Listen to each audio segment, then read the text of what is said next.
This is Pinkbox Doughnuts Purified water, which comes from local municipal sources. It's purified by reverse osmosis. It's sold at Pinkbox Doughnuts Bakery for $1.75. Let's test the pH and TDS levels.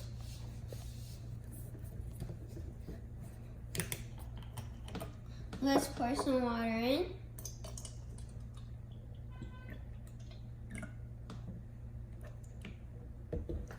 First, let's test the TDS level.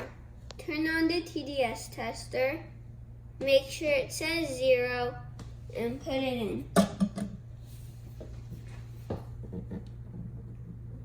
7. That is microfiltered distilled water.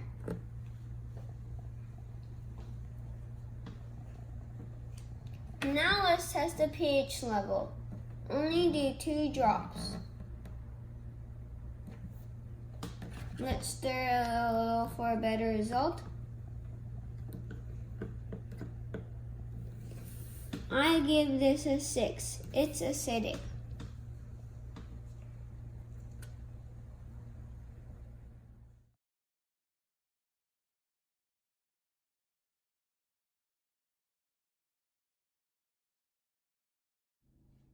Stay tuned, like and subscribe.